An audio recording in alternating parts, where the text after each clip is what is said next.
desafios para fazer outras coisas são tantos, né?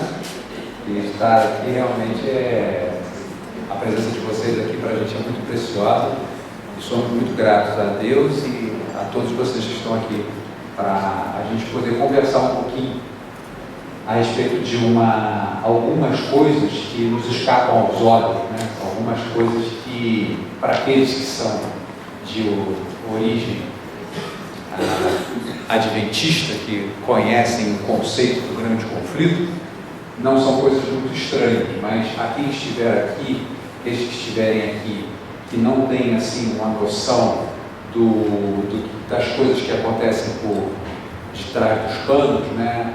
Digamos assim, que não estão ao alcance dos nossos olhos, a gente vai procurar aqui abrir um pouquinho os olhos do pessoal em relação a algumas, digamos assim, realidades, e algumas delas são realmente chocantes, né?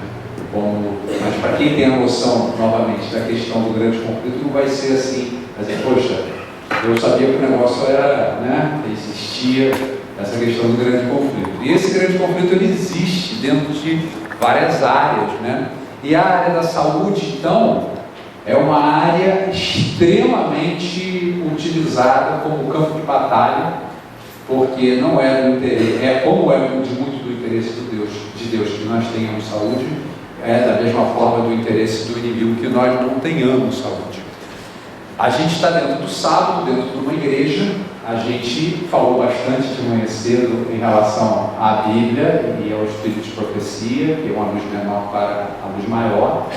A gente aqui vai prosseguir ainda dentro de uma esfera religiosa, mas a gente vai utilizar necessariamente algumas ferramentas necessárias para a gente poder averiguar, saber aonde que a gente está amarrando a nossa égua, né? Se está bem amarradinha, se está debaixo da chuva, onde é que está. E a gente vai começar falando então a respeito das questões conflitantes em relação a essa coisa da saúde. Muita gente fala muita coisa, o governo tem muitas políticas de saúde, muitas vezes, né? Os médicos têm às vezes políticas de saúde da seguinte forma, de outra forma. Então a gente vai aproveitar, eu acho que é um pouquinho fora de prumo aí, né? A gente vai aproveitar palestras que a gente dá, e a gente dá muitas palestras, né, lá no Rio de Janeiro, no BNDES, em instituições. Então a gente tem um conteúdo, só que esse conteúdo aqui vai ser um pouco mais voltado para nosso interesse como filhos de Deus, né? Então esse grupo que chama de Desafios para a Sociedade Moderna é uma palestra que normalmente a gente dá, porque antes de surgir todas aquelas dúvidas, mas Rogério, o senhor está falando isso, e era aquilo outro, o meu médico falou isso, o meu outro médico falou aquilo. Então, a gente vai procurar desvendar, a princípio, como que a cabeça de um sujeito pensa para dizer o que ele está dizendo, né? Como que funciona, como é que, digamos assim, a banda toca, né? Então, a gente tem políticas de saúde, a gente tem visões, a medicina nos dá visões, os médicos, a medicina nos dá visões, vislumbres a respeito de como o ser humano funciona.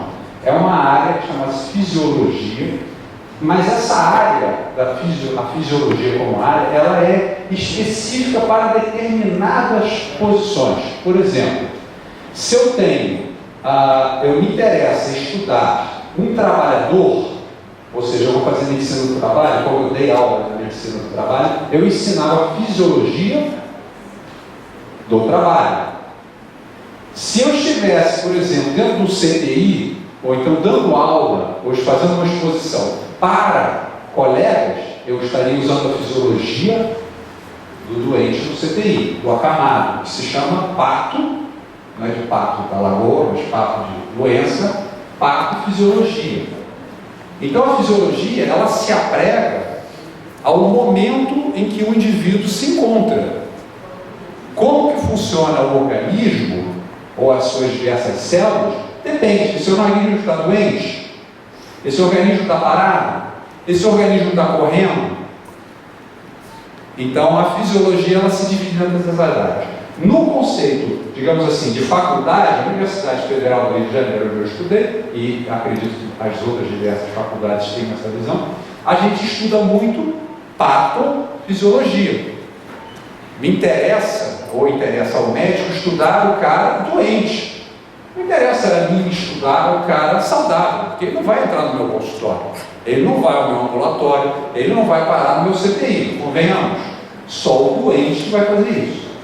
Então, a primeira coisa que eu queria lembrar a vocês é que a noção médica e, consequentemente, de todas as áreas que derivam da área de saúde, que estão na gestão dos médicos, professor de nutrição, normalmente é um médico, professor de fisioterapeuta, normalmente é um médico, assim vai, elas estão calcadas na fisiologia do doente. E aí, isso incorre num grande problema. Porque a medicina, ela não está preparada para explicar situações, e não consegue explicar situações como a que a gente vai mostrar aqui na frente. Então a gente aqui só vai falar de fatos, a gente vai expor fatos. Cada um vai analisar esses fatos, fazer perguntas e vai tomar suas conclusões, né, em relação ao que foi mostrado. Eu sou extremamente baseado em fatos. Então, como o mundo anda se globalizando, se tornou muito fácil fazer o quê? Pesquisas globais, estudos globais sobre a incidência de doenças. Esses estudos são considerados, diferentemente dos estudos farmacológicos, eles são estudos chamados estudos ecológicos.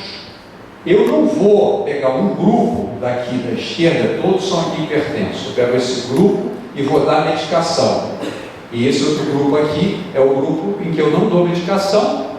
Farmacologicamente é assim que se trabalha. Depois de 6 meses eu observo, houve alguma melhora no grupo em que eu não dei medicação contra o grupo que eu dei medicação. É um estudo intervencionista. O estudo intervencionista, ele intervém. O estudo ecológico ou epidemiológico, ele não intervém. Ele chega na população, ele chega aqui na frente do mapa do globo terrestre e diz: quero saber a incidência de glaucoma na população. Aí ele vai lá e estuda. Ele não mexe, ele só observa. Tá certo? É aí que o negócio pega. Por quê? Com as explicações de como o corpo funciona, que eu disponho atualmente na área médica, eu não consigo explicar uma série de coisas que eu observo. Então eu tenho uma noção de que o sujeito precisa de comer uma série de coisas que eu disse, criei políticas para passar para o povo, o meu médico me diz isso, mas ele não consegue explicar aquilo. Esse aqui é o problema. Por quê? Porque quando você olha na população, você faz um estudo global, você colhe então dados sobre a incidência de doença em todos os polos, em todos os países, em todos os lugares. Então você tem assim, por exemplo, se eu estudar um gaúcho em determinadas condições, vamos supor, ácido úrico elevado, certamente o povo gaúcho que come muita carne vai ter um ácido úrico, se espera um ácido úrico mais elevado. Agora, se eu vou lá na Amazônia e busco uma tribo, como foi no passado os Yanomamis, que comem eventualmente carne, eu vou encontrar uma leitura de ácido úrico diferente. Então esses estudos, eles são muito interessantes porque eles não são intervencionistas, eles são observação. Então se eu parto, ou se eu vou formular uma política de saúde, essa política de saúde ela tem que ser montada em cima do quê? Bom, se eu quero estudar doença cardíaca, eu vou no globo e vejo naquele globo a incidência de doença cardíaca. E vejo que um determinado povo tem uma incidência elevadíssima, enquanto que um outro determinado povo tem uma incidência baixíssima. Está complicado ou está claro isso? Está tranquilo? Então, o que acontece? Para eu, então, criar dentro da minha população, eu como político ou como ministro da saúde, criar uma política de saúde, eu deveria me basear na realidade. Está de acordo? Porque se eu quero para o meu povo, que o meu povo, a minha população não tenha doença cardíaca, eu vou mimetizar o que eu observei no estudo global. Mas aí que está, isso não acontece. Então as nossas políticas de saúde, isso fala para o seu médico, lá no seu consultório, quando ele chegar para você e disser, olha doutor, o senhor está me dizendo isso, você tem que perguntar, no que se baseia o que o senhor está dizendo? Aí ele pode dizer, não, a gente observa, por exemplo, que o paciente no CTI, ele se consome todinho. Quem é que, infelizmente, eu digo, que não teve já a experiência de visitar uma pessoa no CTI, que até pode ser que não tenha conseguido sair, né? A pessoa se consome todinho. Vários dias de internação acabam com qualquer um. Aquele cara que entrou forte, se ele consegue sair esmeguelido, né? Então o médico vai dizer, olha, eu trabalho no CTI, e no CTI eu vejo que a pessoa se consome todinha, come toda a própria proteína. Então eu concluo que proteína é fundamental. Ele só esquece que você não está no CTI. Então ele transfere o conhecimento que ele tem, observacional, do CTI, para você, que não está no CTI. A gente faz uma comparação, né? A gente fez uma comparação, né, doutora Daí? E a gente falou, a Fórmula 1 é a plataforma do seu carro. Deu certo aquela caixa de câmbio lá, que o Felipe Massa está usando, na Ferrari. A Ferrari, que é dona da Fiat, pega as Fiat dela e aplica. Com a gente não é a mesma coisa. A gente, em vez de prismar como que a gente vai funcionar através do Wilson Bolden, aqueles caras que correm, as Ferrari, a gente está prismando o nosso conhecimento no pobre coitado que está caquético lá no CTI. Deu para entender? Então, o médico profissional da saúde, coitado, a observação dele não é errada, é apenas equivocada. Ele está observando um fato e ele quer passar esse fato para lá. Agora, ele teria que estar de acordo se ele diz, o cara tem que comer muita carne, etc. e tal, tudo isso que a gente ouve nos consultórios médicos. Se eu fosse encontrar que pessoas no mundo que não estão comendo essa quantidade toda de carne, não estão bebendo toda essa quantidade de leite, não tem queijo como alimento, coitado desses caras, vão estar tudo morto. O problema é que quando você chega lá, eles não estão mortos. Eles estão vivos e passando bem. Muito melhor que a gente. Então, essa questão do estudo epidemiológico, a gente explicar como funciona a cabeça do médico, é que a gente queria passar. Como que isso acontece e como que isso se esbarra no quê? Nos estudos epidemiológicos. Não é possível. Quando o médico dissesse para você, vai ficar, doutor, mas por quê? Que o cara lá na zona rural da China, cercado de gente em volta, que se chegar um cara lá com a vaquinha puxando e dizer, ó, pessoal, tudo bem, eu vim aqui criar essa vaca, ele sai lá correndo, porque ninguém vai dizer, amigo, essa vaca não tem lugar aqui, porque vai beber a nossa água, porque vai comer a nossa soja, porque não tem lugar, você não está vendo que você está cercado por 1 bilhão e tanto de pessoas. Então não é porque o chinês não gosta de ir na churrascaria, é que ele não pode. Então, quando você estuda o chinês na zona rural da China, e eu estou falando de estudos que existem, como o China Health Project, foi o maior estudo epidemiológico da história, e você vê toda a sua estrutura cai por água abaixo. Você, como médico, não consegue explicar aquilo, porque eles comem a quantidade mínima de alimentos de origem animal, a quantidade mínima de carne, uma quantidade mínima de ingestão de cálcio, uma quantidade mínima de ingestão de ferro, mas estão sem osteoporose, estão sem doença cardíaca, estão muito bem nutridos, não existe excesso de peso na população, não existe doença cardíaca, não existe uma incidência elevada de câncer. É isso que eu quero que você pergunte para o seu médico. Doutor, o senhor está a par dos estudos feitos na zona rural da China? O senhor está a par dos tailandeses, o senhor está a par de pessoas que existem sobre essa face da terra, que se alimentam do jeito que a Bíblia está dizendo para se alimentar, ou a minha igreja falou que é certo. Então o senhor precisa estudar. O senhor precisa voltar, procurar uma outra escola e estudar, porque o senhor não está conseguindo explicar. E aquele cara que vem com a política de dizer para você, você tem que tomar muito leite, você tem que comer muita carne, ele também está baseando as suas prescrições, a elaboração de uma política de saúde, não levando em consideração a primeira etapa, que é a mais importante, que é o saber a condição da população dividida sobre a face da terra. Não consegue explicar. Por quê? Porque o cara consome pouco do que ele está falando que é necessário que você consuma. Agora o pobre coitado o quê? Vive à base de fruta, vive à base de grãos. O pobre coitado deve estar morrendo. Enquanto que, ao contrário, a incidência de todas as doenças chamadas de doenças modernas são baixas. Esse é o fator importante de você perguntar, doutor, mas e o cara que se alimenta? Eu tenho um vizinho adventista que o cara não come carne. Esse cara não bebe leite, esse cara não é um vegetariano puro, porque ele segue o que está escrito em Gênesis capítulo 1, versículo 29. Eu quero que o senhor me dê uma explicação. O senhor sabe dos estudos dos adventistas feitos lá em Los Angeles, que, diferentemente de toda a população, eles têm uma incidência, tem 5 anos de vida mais do que uma pessoa normal, eles têm a incidência de diabetes muito mais baixa, tudo isso. O senhor está a par disso? Não, então o senhor vai na internet, busca lá, está lá disponível a todos, em PDF, os resultados desses estudos.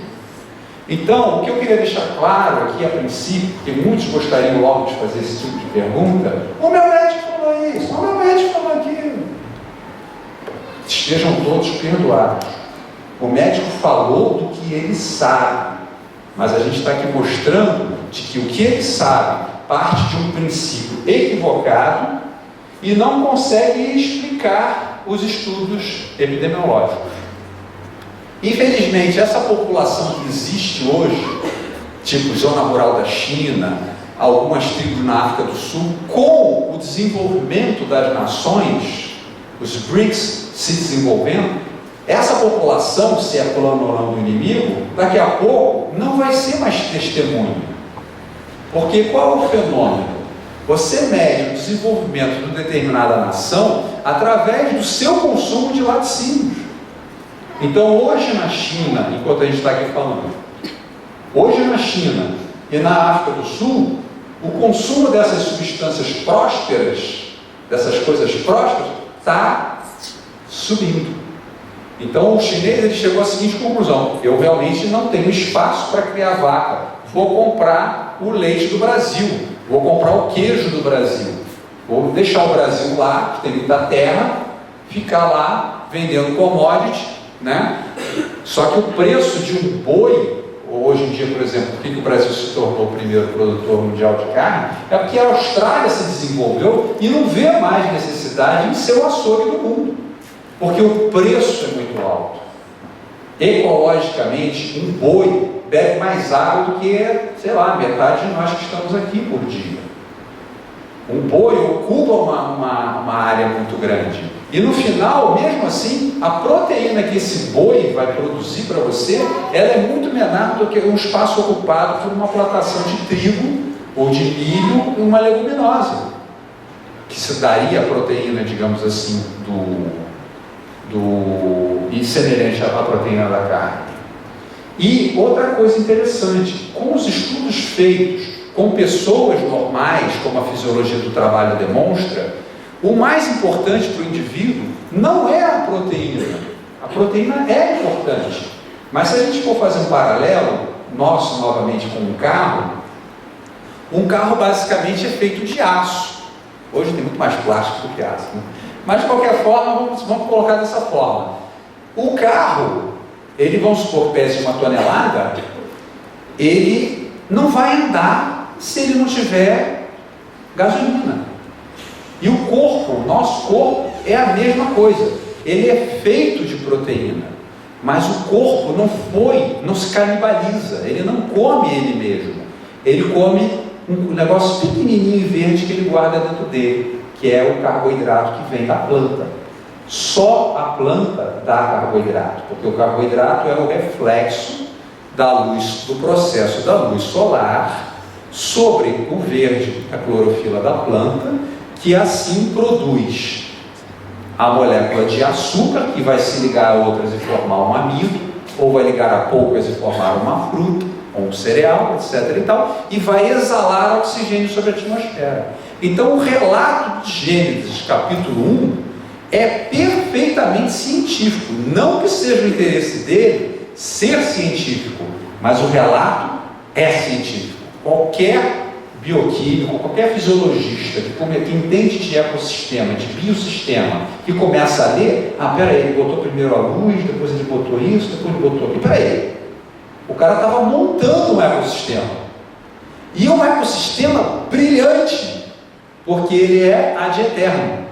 Porque no que o ser humano, que tem do lado sua árvore como uma amiga, e come, se alimenta dela, ele vai, ao comer, produzir moléculas energéticas conhecidas como ATP, para poder exercer contração muscular e viver, fazer outras coisas, e vai exalar gás carbônico e água na atmosfera, que por sua vez a planta vai pegar e vai fazer o que com a luz solar?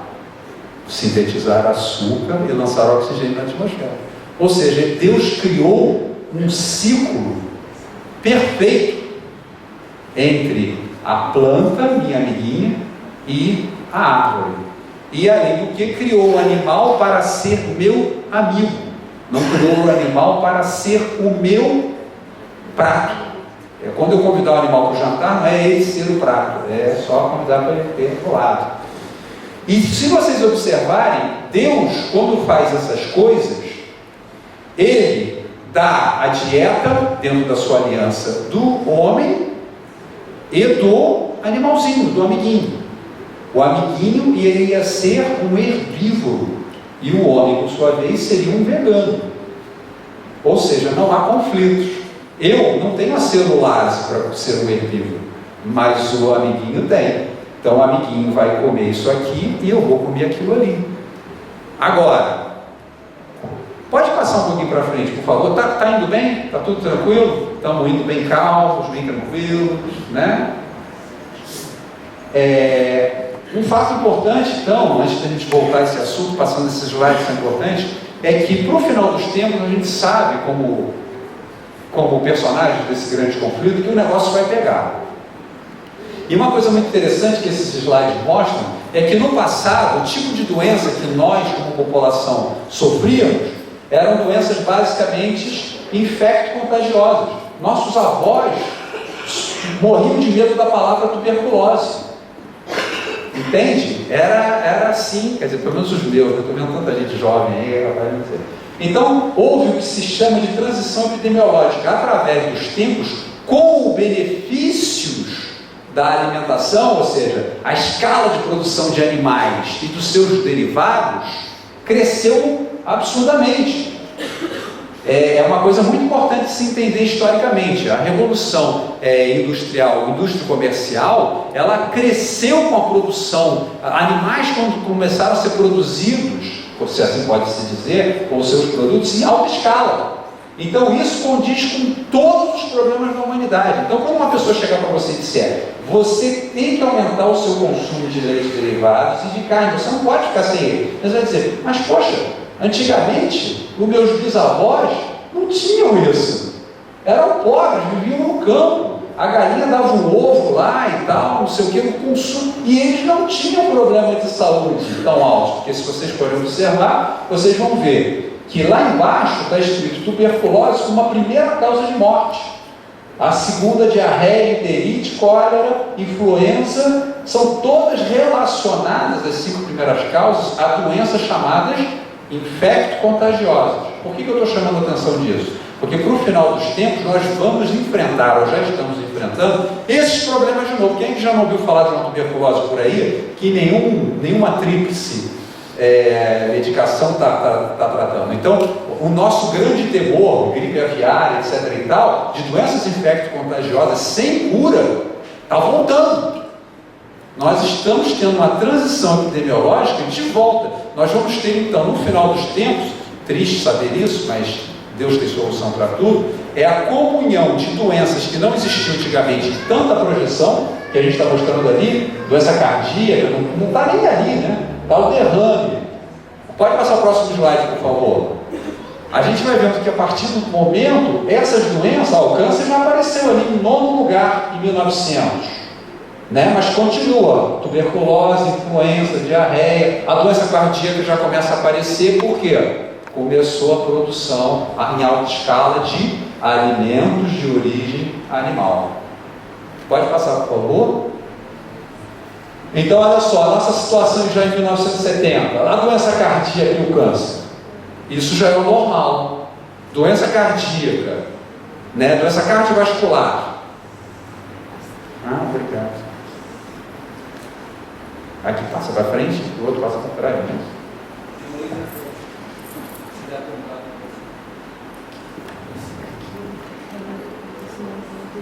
Tá bom, obrigado. Obrigado. Então, a gente observa lá, ó, a quantidade, esse aqui ficou pequeno.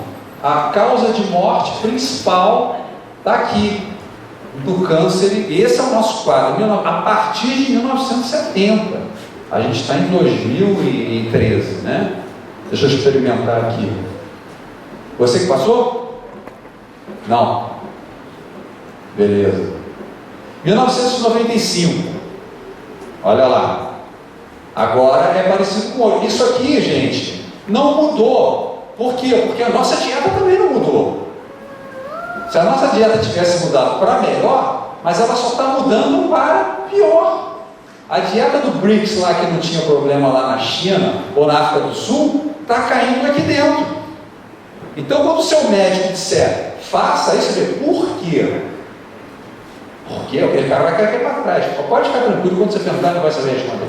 Na faculdade de medicina, eu estava discutindo isso com o doutor Adair, ele teve 0% de aula sobre nutrição, eu tive uns 40%, eu tive 40% de uma aula, o cara falou alguma coisa a respeito. O médico não sabe, ele não está preparado para isso. É que nem você pedir para eu executar uma cirurgia cardíaca em você, eu não sei, olha, passo a bola, não posso fazer isso. Agora o médico chegar e dizer alguma coisa dentro da minha área, aí ele vai ter que dizer, eu não sei também.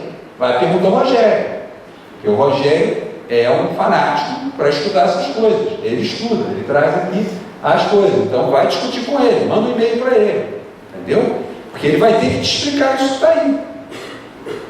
Então, isso que está acontecendo aí, que vocês viram através dos últimos 100 anos, é resultado de uma revolução indústria comercial que está tendendo só a aumentar. E pior, a gente vai ver no final dos tempos a união desses tipos de doenças crônicas com aquelas doenças infecto-contagiosas. Porque o nosso próprio sistema, ele depende muito de encanamento, de saneamento básico. E a gente está perdendo isso a partir do momento que o convidado especial para isso está indo embora, que é a água potável. Água tanto potável quanto... Aí vale a pena a gente se lembrar, poxa, o preço desse boi que a gente está criando aqui no nosso pasto é caríssimo. Só o Brasil mesmo que ainda está nessa. Então, o que se fala a respeito disso? As condições miseráveis associadas à tuberculose, falta de alimento, higiene e saneamento básico são opostas àquelas que favorecem o câncer. Pô, esse cara é moderno, hein? Vou ler ele para vocês porque está muito pequenininho. É um camarada chamado John Hughes Bennett, da Edinburgh University, lá na Escócia, 1849. Quer dizer, naquela época, os cabeções, época da senhora White, uns cabeções, esse e tem outros, como Russell Harry Chittenden, são os caras que estavam com a percepção afiada. Opa, eu já comecei a observar que o meu paciente que tem câncer, ele é o oposto do meu paciente que tem doença infecto-contagiosa. O meu paciente que tem infecto-contagiosa, ele é pobre, coitado, não tem água em casa, não sei o quê. Ele adquire essa doença. Agora, o cara que está comendo fazão, bebendo licor e fumando cigarrão, esse fica com câncer. O cara observou isso, olha que mente, 1849 ele escreveu isso. Fabuloso, né? Então a gente observa isso em todo mundo, que óbitos por câncer de próstata são diretamente relacionados ao aumento do consumo de alimentos de origem animal, que são alimentos mais ricos em gordura e proteína. Vamos lembrar, gordura e proteína existem em quantidade no alimento de origem animal. O alimento de origem animal, ele não está preso ao solo, ele não é verde, ele não é capacitado de ter clorofila, não é capacitado de transformar CO2 em água em comida, através da luz solar. Quem faz isso é o vegetal. Então o alimento completo, meu médico, é o vegetal. Sabe por quê? Ele tem carboidrato, além de proteína e gordura em pequena quantidade. E o alimento de origem animal não tem. Eu costumo dizer o seguinte: se o seu alimento de origem animal tivesse energia, se ele tivesse vida, quando você fosse botar os garfos e a faca no prato, ele saia correndo. Se ele não está saindo correndo é porque ele não tem energia, ele está morto. Aquilo é uma carcaça que você vai botar para dentro. E essa carcaça sendo botada para dentro, está acontecendo o quê?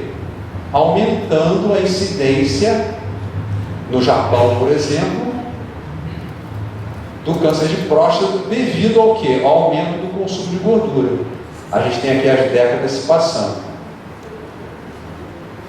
Então, olha só, uns pesquisadores fizeram, como que os estudos epidemiológicos são importantes. O pesquisador fez o quê? Ah, mas é que o japonês, ele é diferente, ele tem o olhinho puxado, ele é meio amarelado. Ah, então tá bom.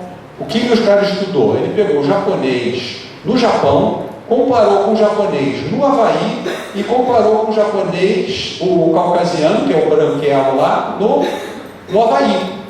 Então ele viu que o japonês, quando ele migra do Japão e vai morar no Havaí, ele larga os seus hábitos saudáveis que ele tinha e passa a comer no McDonald's. E aí o que acontece? Ele continua sendo japonês, mas ele passa a se comportar como um caucasiano. Então bota por água abaixo a questão de eu dizer o cara é amarelo, tem olho puxado. Não é não. Ele mesmo sendo amarelo de olho puxado, se ele for morar no Havaí e comer como um americano, ele vai ter o mesmo problema, não é um privilégio do americano. Aqui fala da transição epidemiológica, né? Aí isso é observação dos caras que fizeram esse estudo na China. Eles colocam, logo que se mudam do campo para a cidade, os chineses rapidamente adquirem as mesmas doenças que nós. Esse é um testemunho de um americano da Cornell University, chamado T. Colin Campbell. Vocês podem encontrar muito na internet, inclusive dando palestra na igreja adventista. As doenças não ocorrem por predisposição genética, que pode ser de alguma forma diferente para cada indivíduo, mas independentemente de nossa predisposição genética, nós podemos controlar se iremos adquirir ou não uma doença simplesmente através de mudanças em nossa dieta e estilo de vida. Essa é a conclusão do China Health Project, feita por esse cara da Cornell University.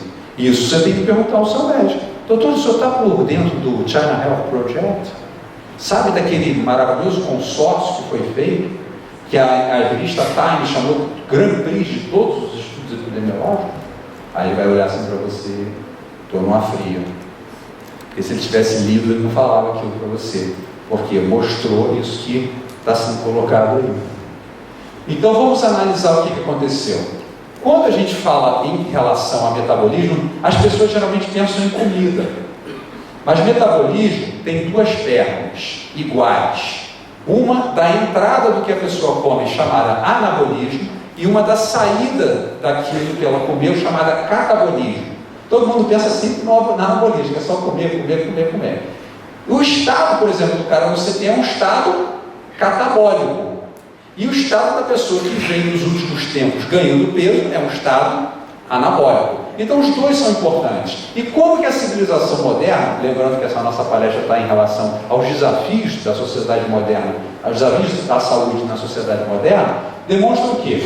O estilo de vida moderno trouxe algumas mudanças importantes que vieram a afetar diretamente o funcionamento do nosso organismo, impondo grandes desafios à nossa fisiologia, ao funcionamento daquele corpo normalmente saudável, que andava fazendo o quê?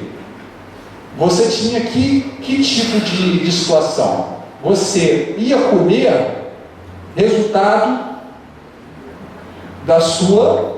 do seu, quer dizer, os caras gostavam antigamente de ter família grande, por quê? Porque família grande era um monte de empregado, né? Era um monte de gente para ajudar, né? A criar as coisas, a plantar, depois colher, isso dá trabalho. Então o que aconteceu? A gente sai desse estado, onde logo, obviamente, pela falta de conhecimento da palavra de Deus e falta de conhecimento de higiene, esse cara aqui, ele não ia morrer de doença cardíaca de jeito nenhum, mas ele podia morrer de uma outra doença bebendo aquela água suja do poço. Então ele era candidato a uma doença infecto-contagiosa, mas muito pouco provavelmente candidato a uma doença diabetes, essas doenças todas. Por quê? Porque ele era resultado. Então isso é muito importante, porque várias conclusões foram tiradas a respeito de alimentação por interesses econômicos. Depois da Segunda Guerra, os Estados Unidos virou uma grande potência realmente e saiu atrás das coisas do mundo. Então ele ia nas Filipinas e via as pessoas passando, as crianças raquíticas. Sabe qual é a conclusão que eles tiraram? Não é que faltava higiene, não. Faltava hambúrguer, faltava cheeseburger, faltava um McDonald's aqui. Vamos trazer. Dizem que a guerra do Vietnã foi por causa da Coca-Cola. Então, olha, vamos levar o negócio para lá. Entende? Em vez de falar, vamos criar saneamento público básico, essas pessoas bebem água podre, né? E vamos deixar eles continuar comendo do trigo, do milho deles, pouca carne, mas isso não vai dar dinheiro para ninguém. Eu não sei se é por maldade, eu não posso julgar, mas o fato é esse. Essas pessoas, elas tinham saúde para não desenvolver um tipo de doença, mas estavam sujeitas a outra. Por que eu digo que a palavra de Deus é perfeita nesse ponto? Porque a palavra de Deus diz, dentro da própria medicina, que o maior higienista do mundo, na face da terra, se chama Moisés. Porque as ideias que ele colocou em relação a quando saíres do acampamento, né, Deuteronômio, para defecares, levarás contigo um cajado que faz parte do teu. Antes de defecar, você abre um buraco, lança essas fezes dentro desse buraco. Tudo ideia higienista. Né? Beber a água pura, não trazer contaminação para dentro do arraial, todas essas coisas. Então, o cara era perfeito. Então, Deus proibiu, quer dizer, não permitiu que o povo de Israel ficasse doente. Êxodo capítulo 16, o que diz, né? Fala, se eu não me engano, no versículo 25, não porei em ti as doenças, as enfermidades que coloquei sobre os egípcios.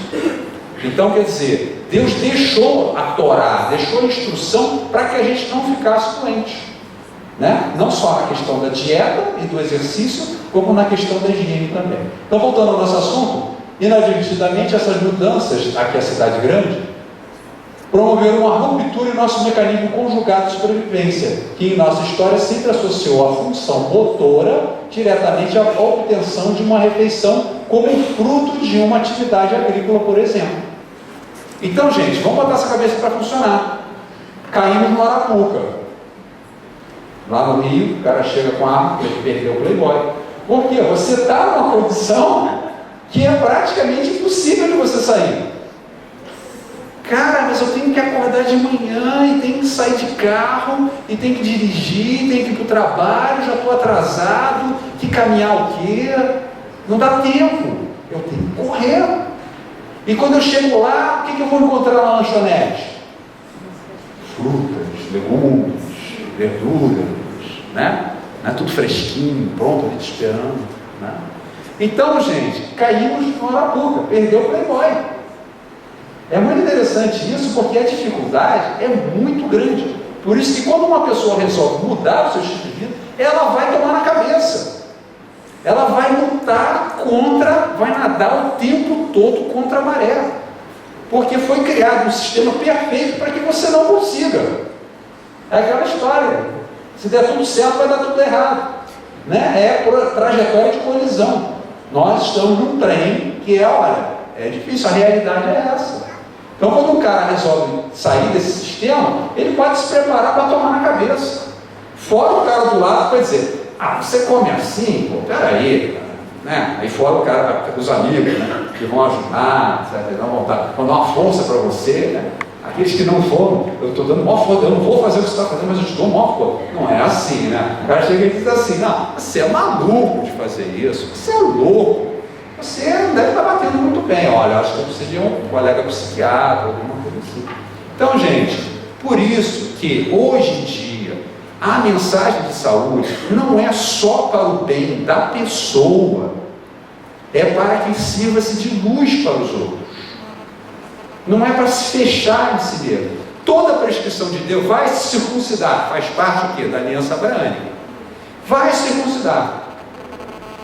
Eu hoje em dia penso assim, poxa, não estou nessa, Deus não exige de mim. Agora, se você pegar o seu pique-luxo e circuncidar, você vai ter um adulto que, consequentemente, ao casar, a ter relações com a sua mulher, essa mulher vai ter menos de problemas. Então, circuncisão é bom? É ótimo. Vai me trazer salvação? Não. Mas que é bom é. Toda a prescrição de Deus é boa. Toda a prescrição de Deus é boa. Não importa em que contexto, em que tempo.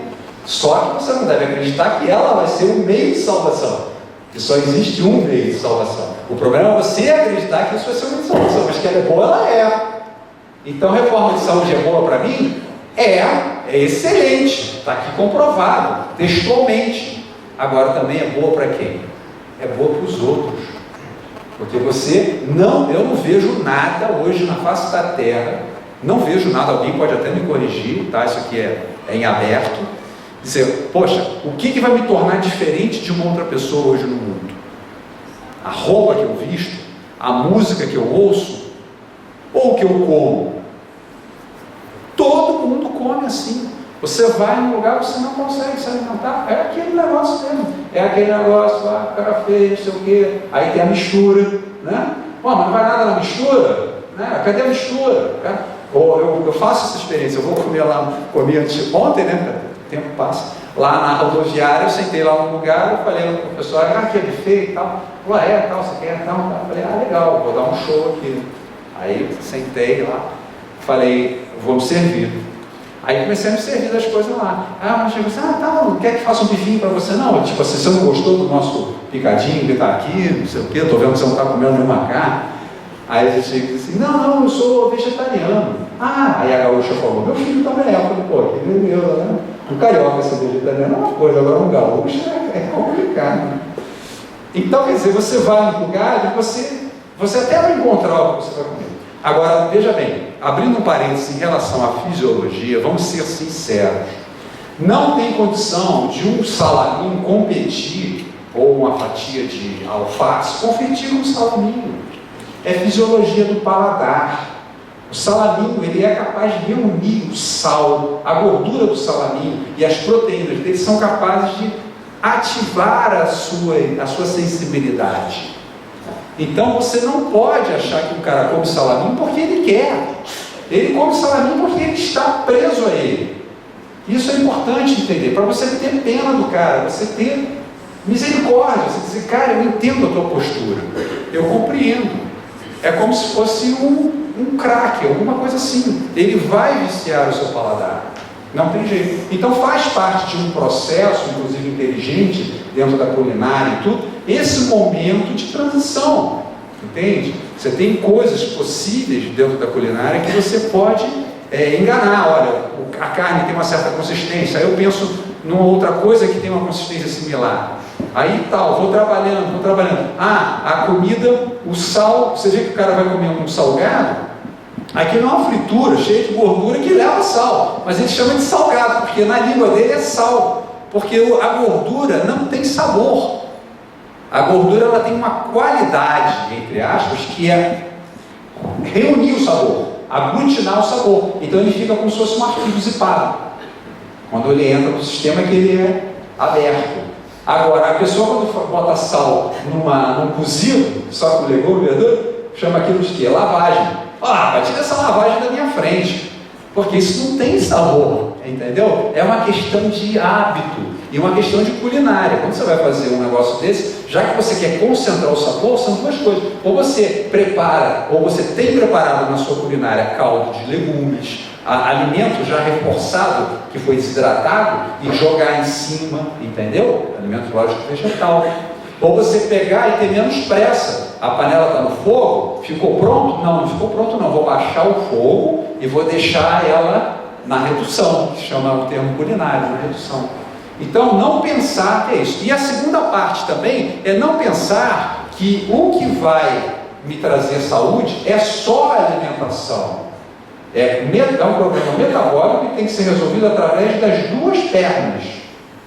Do que eu como é do que eu faço. Não tem jeito da pessoa ser sedentária. Esse cara aqui está em comprimento perfeito, porque o que ele vai comer é fruto da atividade física dele. Então faz parte do plano do inimigo quebrar e as doenças que a gente sofre são doenças justamente o quê? Metabólicas, onde foi quebrada essa relação. E tem mais, essa relação ela foi quebrada. Eu não preciso gastar dinheiro em estudo para isso, basta observar os animais. Como que eu vou pegar um animal herbívoro que Deus disse para ele, você vai ser herbívoro? Eu não consigo engordar esse animal, que para mim é lucro. Por quê? Porque eu vendo o animal a peso. E a carne, o que acontece? Para quem entende de carne, ela tem que ter uma gordura de cobertura, para quando ela for congelada, a carne, o músculo não ficar muito rígido, e ela tem que ter uma gordura de dentro, que é o marmoreio. Então, como é que eu vou resolver esse problema? Aí eles resolveram, sabe de que forma? Deram um upgrade para o boi. Você vai deixar de ser herbívoro, agora você vai ser vegano. Você vai concorrer com o alimento do ser humano. Então, o que fizeram? Promoveram cativeiro ao animal, ou seja, você não faz mais atividade física e deram ração, só que a ração é a base de milho e soja. Então, a limitação da atividade física associada à abundância indiscriminada de alimentos produz uma condição metabólica semelhante à dos animais que criamos em cativeiro, promovendo um desenvolvimento precoce associado ao acúmulo exagerado de gordura. E o que aconteceu conosco? Nós fomos privados da nossa liberdade pelo nosso sistema de vida e recebemos um upgrade. Segundo a palavra do Senhor, da mesma forma que o boi deixou de ser herbívoro para ser vegano, nós recebemos um upgrade, deixamos de ser veganos para ser carnívoros. Consequência, estamos igual ao boi. Morrendo também. Porque se o boi não for abatido, ele vai morrer. Né? Você pega um frango que você levava 3 meses para engordar, hoje você engorda em 47 dias. Agora, se você não abater ele no 47, ele morre no 48. Se você for fazer uma biópsia, você vai encontrar hepatocarcinoma no fígado, você vai encontrar tudo. Me digam se eu estou enganado, vocês que são daqui. É proibido buzinar num aviário. É proibido buzinar. Por quê? Todo mundo morre. De quê? Infarto, cara. E a gente está comendo o bicho. Entende?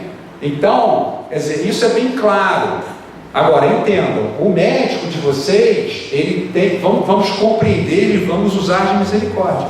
Ele faz isso porque, já explicamos, ele tem uma visão que não é errada, é simplesmente equivocada.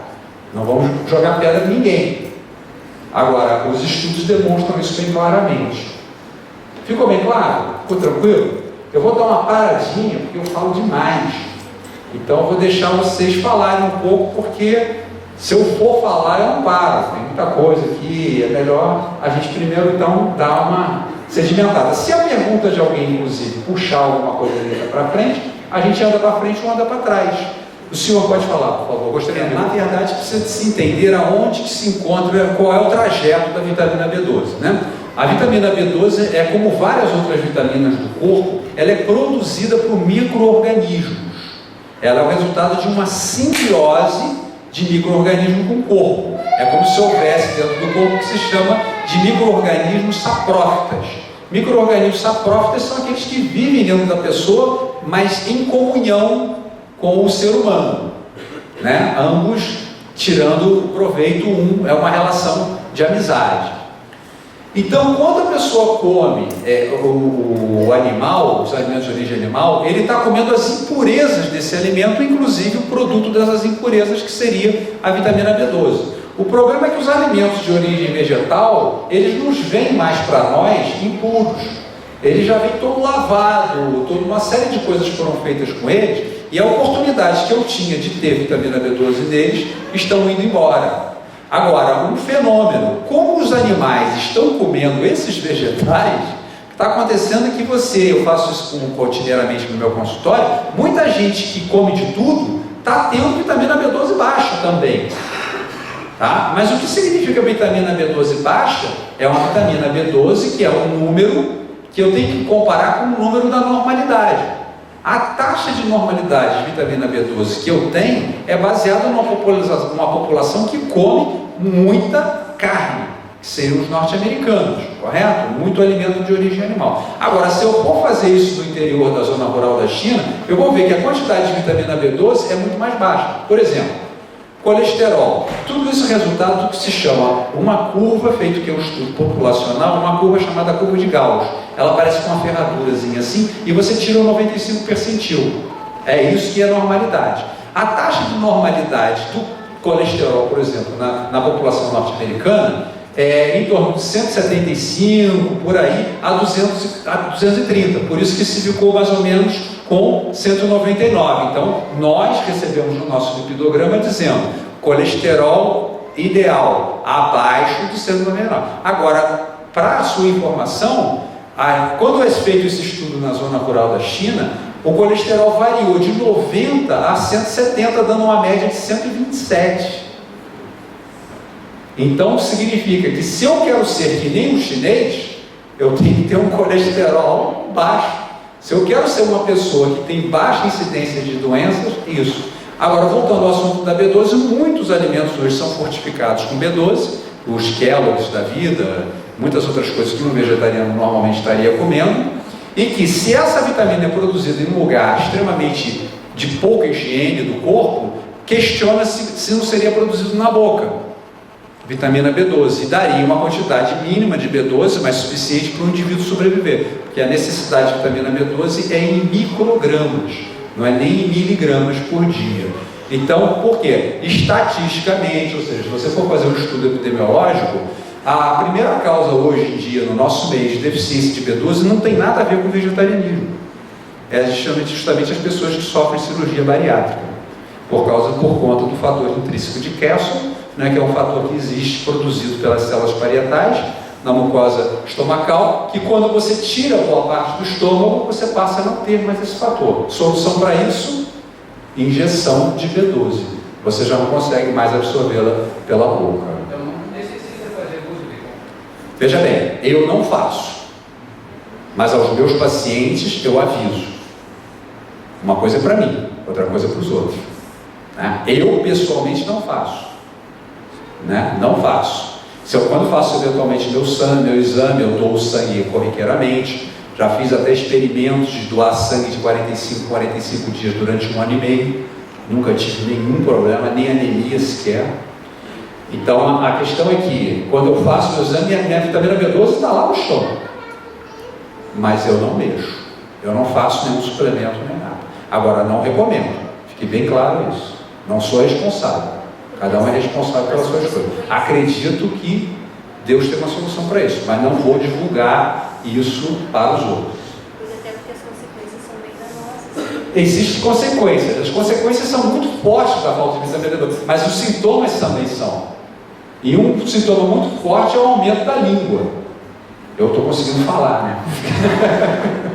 Então, se a minha língua começar a ficar muito grande, eu pedir licença para vocês e tomar uma farmácia, um shot, de B12. Tem como a gente prever. Então eu não viria o número que está no meu exame, porque isso depende de estudo populacional, mas eu viria os sintomas. Tá? Então se eu começar a ter esse sintoma, eu nunca vi isso. Nunca vi. É como se fosse o Papai Noel. Nunca vi. Entendeu?